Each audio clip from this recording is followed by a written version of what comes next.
তো যাদের IELTS score কম তারা কীভাবে আসবেন? যাদের আইএলটিএস স্কোর কম তারা একটা কাজ করতে পারেন, আপনারা চাইলে ফাউন্ডেশন কোর্স নিয়ে আসতে পারেন, যেমন সিকিউতে ফাউন্ডেশন কোর্স দেয়। হ্যালো, আসসালামু আলাইকুম গাইস, আশা করি সবাই আল্লাহর মধ্যে ভালো আছেন। তো আপনারা অনেকে আমাকে পেজে মেসেজ দিয়েছিলেন এবং কমেন্ট করছিলেন যে ভাইয়া অস্ট্রেলিয়াতে কম আইএলটিএস স্কোর নিয়ে প্লাস কম বাজেট নিয়ে কীভাবে আমরা 2025 সালে এবং 26 সালে আসবো, এই বিষয়ে আমাদের একটা ভিডিও দিয়ে ক্লিয়ার করেন। যাদের আমাদের বাজেট কম আছে বা আমাদের স্কোর কম আছে, আমরা কীভাবে অস্ট্রেলিয়াতে আসতে পারি এই বিষয়ে একটু ক্লিয়ার করেন। তো অনেকে দেখছি আইএলটিএস স্কোর অনেক কম হয়েছে, আবার পিটি স্কোর অনেকের কম আসছে। সো অনেকে দেখলাম ডিপ্রেশন আছে, প্রায় আমাকে অনেকে ফেসবুক পেজে প্লাস আমার আইডিতে ফেসবুক আইডিতেও অনেকে নক করছে যে ভাই আমার আইএলটিএস স্কোর হচ্ছে এত, আমার পিটি স্কোর হচ্ছে এত, এখন এই ক্ষেত্রে আমি কি করব, আমি কি অস্ট্রেলিয়া আসতে পারবো কিনা বা আবার আইএলটিএস দিব কিনা, আমাকে এরকম প্রশ্ন করছেন। সো আমি উত্তর দিয়ে দিব এখন। আর এছাড়া অনেকে আমাকে জানতে চাইছেন যে অস্ট্রেলিয়াতে বাজেট কম থাকলে কি আসতে পারবেন কিনা। তো সেটা আমি ক্লিয়ার করে দিচ্ছি, যদি আপনার বাজেট কম থাকে তাহলে আপনি কি করবেন বা কীভাবে আসবেন। তো আমরা মেইন পয়েন্টে যাচ্ছি, আমরা ভিডিওটা লং করবো না, সংক্ষিপ্তভাবে শেষ করে দিব।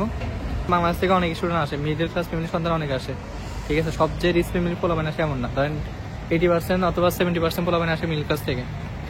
সো এখন আপনি যদি মিডল ক্লাস হয়ে থাকেন আমার মতো, তাহলে আপনিও আসতে পারবেন অস্ট্রেলিয়াতে। এখন তো ধরেন আপনার বাজেট হচ্ছে, আমি প্রথম বাজেট নিয়ে আসি যে যাদের বাজেট কম তারা কীভাবে অস্ট্রেলিয়াতে আসবেন সেটা আমি ক্লিয়ার করে দিই।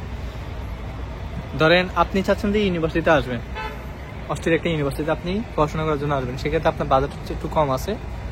তো এখন ধরেন আপনার বাজেট টোটাল হচ্ছে, ধরেন আমি ধরলাম 16 লাখ বা 17 লাখ ধরলাম টোটাল। হ্যাঁ, অনেকে এখন তো মিনিমাম আপনার 22 লাখ 23 লাখ লাগে যে টপ নচ একটা ইউনিভার্সিটিতে আপনি অ্যাপ্লাই করে আসেন।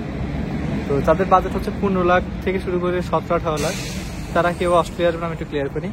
দেখেন, অস্ট্রেলিয়া অনেকগুলো ইউনিভার্সিটি আছে যেগুলো টিউশন ফি একটু কম আছে। তো আপনারা চাইলে সেসব ইউনিভার্সিটিতে অ্যাপ্লাই করতে পারেন। যেমন আমি কয়েকটা নাম বলি, চার্লস স্টার্ট ইউনিভার্সিটি আছে, ভিক্টোরিয়া ইউনিভার্সিটি আছে, মার্ডক ইউনিভার্সিটি আছে। আপনারা আবার চাইলে ট্যাপে অ্যাপ্লাই করতে পারেন। এখন ট্যাপে অ্যাপ্লাই করলে আপনার জন্য অনেক ভালো, ট্যাপ কিন্তু অস্ট্রেলিয়া ন্যাশনাল ইনস্টিটিউট।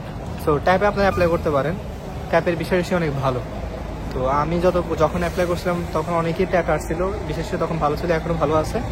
তো যাদের বাজেট কম তারা কিন্তু ট্যাপ আসতে পারে। তো ট্যাপে যারা আসতে চান তারা হচ্ছে নেক্সট ইন্টারভিউগুলো ধরতে পারেন, ভালো। সো এটা হচ্ছে কম বাজেটের মধ্যে আপনারা এখানে পড়াশোনা করতে পারেন। সো যাদের বাজেট হচ্ছে 15 থেকে 17 লাখ বা 18 লাখ, তারা হচ্ছে ট্যাপ অ্যাপ্লাই করতে পারেন, চার্লস স্টার্ট ইউনিভার্সিটি অ্যাপ্লাই করতে পারেন, চার্লস ডারউইনে অ্যাপ্লাই করতে পারেন, মার্ডক ইউনিভার্সিটিতে অ্যাপ্লাই করতে পারেন। এই ইউনিভার্সিটি কয়েকটা আছে, সাউদার্ন ক্রস আছে, এগুলোতে অ্যাপ্লাই করতে পারেন। এগুলো টিউশন ফি একটু কম আছে। সো আপনি মোটামুটি আপনার টিউশন ফি যদি আমি ধরি 14,000 ধরি, 14,000 বেশি হবে না, 14,500 14,000। তবে এই ক্ষেত্রে হচ্ছে আপনার সাবজেক্টের উপর ভ্যারি করে, আপনি কোন সাবজেক্টে নিয়ে আসছেন। এই ক্ষেত্রে হচ্ছে আপনার সাবজেক্টের উপর ভ্যারি করে, আপনি কোন সাবজেক্ট নিয়ে অস্ট্রেলিয়াতে আসতেছেন বা কোন সাবজেক্ট নিয়ে আপনি পড়বেন সেটা হচ্ছে ডিপেন্ড করে। এখন আপনি যদি আইটি নিয়ে আসেন বা আপনি যদি অন্য একটা সাবজেক্ট নিয়ে আসেন, সোশ্যাল ওয়ার্ক নিয়ে আসেন, সেক্ষেত্রে একটু টিউশন ফি বেশি হইতে পারে বা একটু কম হইতে পারে। বাট আইটি সোশ্যাল ওয়ার্ক এগুলো টিউশন ফি একটু বেশি সবসময় হয়, এটা স্বাভাবিক বিষয়। বাট তাহা অন্যান্য ইউনিভার্সিটি থেকে একটু কম পাবেন এসব ইউনিভার্সিটিতে। তো আপনি যদি এক সেমিস্টার টিউশন ফি দিয়ে আসেন, সেক্ষেত্রে ধরলাম আমি 14,000 14,000 ডলার যাবে। তো যেটা বাংলাদেশি টাকায় প্রায় 12.5 লাখ টাকা সামথিং, তার বেশি হতে পারে, বাট আপনার ক্যালকুলেশন করে বুঝতে পারবেন। আমি 12.5 লাখ টাকা ধরলাম। তো এরপর হচ্ছে আপনার টিকিট, ভিসা ফি, অন্যান্য খরচ মিলে আমি ধরলাম আরও 1 লাখ ভিসা ফি।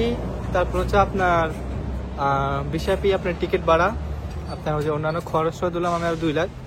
তো 14.5 লাখ আর 2 লাখ কত হচ্ছে, কত আপনার 2.5 লাখ টাকা এখানে চলে যাবে। 14.5 লাখ আর এখানে হচ্ছে আপনার কত, 14.5 লাখ আর এখানে হচ্ছে আপনার 2 লাখ। তো টোটাল হচ্ছে কত আপনার 16,50,000। আর 1.5 লাখ টাকা হচ্ছে কি আমি আপনাকে বলি, আপনি যদি 50,000 টাকা আর 1.5 লাখ টাকা আমি কি বলি, 1.5 লাখ হচ্ছে আপনি 30,000 টাকা যদি মানে 30-40,000 টাকা যায়, অনেকে বেশিও নেয় কমও নেয়। সো ডিপেন্ড করে। এখন আপনি যদি 30-40,000 টাকা দিয়ে যদি শপিং করেন, বাকি টাকা যেগুলো আছে সেগুলো দিয়ে যদি আপনি হাতে করে নিয়ে আসেন, তাহলে মোটামুটি হয়ে যায়। এখন আপনি একটু কমায় খরচ করতে হবে, সব কিছু আপনাকে কমায় খরচ করতে হবে, অত বেশি খরচ করা যাবে না। যদি আপনি অস্ট্রেলিয়াতে আসতে চান কম খরচের মধ্যে, তাহলে আপনাকে সব ব্যালেন্স করতে হবে, ব্যালেন্স করে আসতে হবে। মানে অত বেশি জিনিস নেওয়া যাবে না।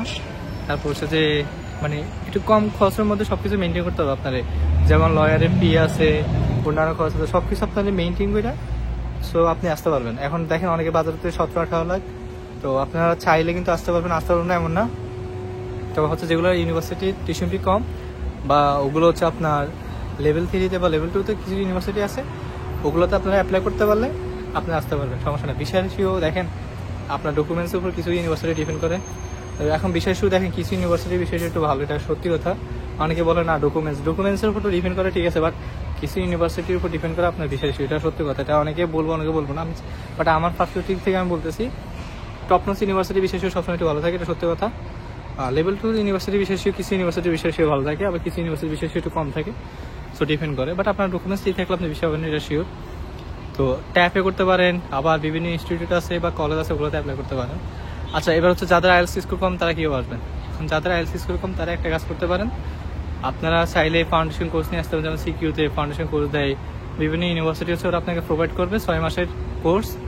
তো 6 মাসের কোর্সটা আপনি কমপ্লিট করার পর এরা আপনাকে ব্যাচেলরে শিফট করে দেবে, সো এটা সবচেয়ে বেস্ট। বাট ভুলও ডিপ্লোমাতে আসেন না, অনেকে হচ্ছে ভুল করে ডিপ্লোমাতে চলে আসে, যে যদি আইএলটিএস করে 6.5 থেকে যদি সে 6 পায় ওভারঅল, বা একটাতে যদি 5 পায় তখন সে চলে আসে, বা পিটিএতে যদি সে 55 পায়, বা পিটিএতে সে যদি 45 পায় বা 50 পায়, তখন সে ডিপ্লোমাতে চলে আসে। এখন দেখেন ডিপ্লোমাতে আসতে পারেন তখন যখন আপনার হিউজ পরিমাণ টাকা পয়সা থাকবে, তাহলে আপনি আসেন, তাহলে সমস্যা নেই। বাট আপনার ফ্যামিলি যদি ওইরকম ফাইন্যান্সিয়ালি স্ট্রং না হয়, সেক্ষেত্রে আপনি আসাটা সবচেয়ে বড় বোকামি হবে, আমিও মনে করি আর কি, অ্যাটলিস্ট। তো আমি আপনাকে যে সাজেশন দিব, ডিপ্লোমাতে আসার দরকার নাই যদি ফ্যামিলি ব্যাকআপ না থাকে। ফ্যামিলি ব্যাকআপ থাকলে আসেন, সমস্যা নেই ডিপ্লোমাতে। আর ডিপ্লোমাতে ফ্যামিলি ব্যাকআপ থাকলে প্যারা নাই। আর এমনিতে আমি সাজেশন দিব, যদি আইএলটিএস স্কোর কম থাকে তাহলে যদি আসতে চান যে আমার আইএলটিএস স্কোর কম, আমার আইএলটিএস দেওয়ার ইচ্ছা নাই বা ফিফটি দেওয়ার ইচ্ছা নাই, আমি কীভাবে ঢুকবো সেটা বলেন, তাহলে আপনি হচ্ছে বিভিন্ন ইউনিভার্সিটির কোর্স দেয় আপনাকে, ফাউন্ডেশন কোর্স দেয় 6 মাসের, ওই কোর্সটা নিয়ে আসেন, তাহলে বেস্ট হবে আপনার জন্য। তাহলে আপনি 6 মাস কোর্স করার পর ওরা হচ্ছে আপনাকে ব্যাচেলর শিফট করে দেবে, দেন হচ্ছে আপনি এক্সটেনশন করার পর আপনি চাইলে ইউনিভার্সিটি চেঞ্জ করে কলেজ বা ইনস্টিটিউটে যেতে পারেন, অথবা আপনি ওই ইউনিভার্সিটিতে লং টাইম ধরে পড়াশোনা করতে পারেন, বা আপনি ব্যাচেলর থেকে ব্যাচেলর কমপ্লিট করতে পারেন, ঠিক আছে। সো এরকম হচ্ছে প্রসেসটা হচ্ছে এরকম, যে আপনি কীভাবে কম টাকায় বা কম আইএলটিএস স্কোর নিয়ে অস্ট্রেলিয়াতে আসবেন। সো আমি ক্লিয়ার করে দিলাম আজকে যাদের বাজেট কম। সো দেখেন এখন প্রত্যেকটা জিনিসের বাজেট আলাদা আলাদা, ঠিক আছে, খরচটা আলাদা আলাদা। এখন আপনি যদি কম খরচ করেন তাহলে কম খরচের মধ্যে আসতে পারবেন, বেশি খরচ করলে বেশি খরচের মধ্যে আসতে পারবেন, এটা ডিপেন্ড করে। আপনি কম খরচ করলে কম খরচের মধ্যে আসতে পারবেন। এখন আপনার যদি খরচ বেশি হয়ে যায়, তাহলে আপনার খরচটা বেশি হলে তো সমস্যা আপনার, আমার না। এখন আপনার যদি খরচ বেশি হয়ে যায় তাহলে কিছু করার না, আপনার তো খরচ বেশি হলে আপনি এখন আপনি কম খরচের মধ্যে আসতে পারলে কম খরচের মধ্যে আসতে পারবেন, আপনি যদি বেশি খরচ করে ফেলেন সেটা আপনার বিষয়। তো চেষ্টা করবেন সব কিছু একটু কমায় খরচ করার মধ্যে আসার জন্য। তো দেখেন অনেকগুলো ইউনিভার্সিটি আছে যেগুলো বিশ্ব মোটামুটি আপনাদের ভালোই, আপনার ওগুলোতে ট্রাই করেন, সবাই ইনস্টিটিউট আছে বা কলেজ আছে ওগুলোতে অ্যাপ্লাই করেন, বাকিটা আল্লাহ ভরসা। তো গাইস, আপনার এখানে আসলে মতো তো সব কিছুর সাথে খাপ খাওয়াইতে আপনার টাইম লাগবে। তো গাইস, অস্ট্রেলিয়া আসার পর আপনাদের সব কিছুর সাথে খাপ খাওয়া মিলাতে অনেক সময় লাগবে, কারণ এইখানে আসার মতো তো আপনি জব পাবেন না। কারণ জব পাইতে হলে আপনার অনেক রেজিউম বিভিন্ন দোকানে যে ড্রপ করতে হবে, রেফারেন্সটা বড় জিনিস। সো রেফারেন্সটা অবশ্যই মাস্ট লাগে। তো এখানে যারা যত বেশি রেফারেন্স, তার জবটা ইজি হয়। তো রেফারেন্স যদি স্ট্রং হয় আর কি, ধরো অনেকের বড় ভাই থাকে, আত্মীয় থাকে, তো অনেকে দেখছে অনেকের অনেক আত্মীয় থাকার পরে জব পায় না, কারণ হচ্ছে ওরা মানে রেফারেন্স থাকলে ওরা দেয় না, মানে হিংসা করে দেয় না বা এমনি দেয় না। আবার কেউ হচ্ছে কারো জব দিতে গেলে অনেকে এরকমও দেখছি যে জব দিতে গেলে মানে হালকা টাকা করছে, যে ভাই আমি তোমার জব দিব, তুমি আমার কিছু দাও, এরকম আমি কিছু মানুষ দেখছি। সো এটা লাখ ফেভার করে যে আপনি রেফারেন্সে জব পাবেন, কারণ ভাই রেফারেন্সে এখানে কেউ কারো জব দেয় না সত্যিকার অর্থে, কিন্তু ভাই সত্যিকার অর্থে এখানে কেউ কারো রেফারেন্সে জব দেয় না, খুব কম মানুষে দেয়। আর হতাশ হওয়া যাবে না, হাল ছেড়ে দেওয়া যাবে না, চেষ্টা করতে হবে, ঠিক আছে। চেষ্টা করে যান, ইনশাল্লাহ ভালো কিছু হবে। তো সবাই ভালো থাকেন, দেখা হবে নেক্সট কোনো ভিডিওতে। আজকে এই পর্যন্ত, আল্লাহ হাফেজ, আসসালামু আলাইকুম। আর অবশ্যই ইউটিউব চ্যানেলটা সাবস্ক্রাইব করে রাখবেন, পেজটা ফলো দিয়ে রাখবেন। সবাই কী ধরনের ভিডিও আছেন অবশ্যই কমেন্ট করে জানাবেন। আজকে এই পর্যন্ত, আল্লাহ হাফেজ।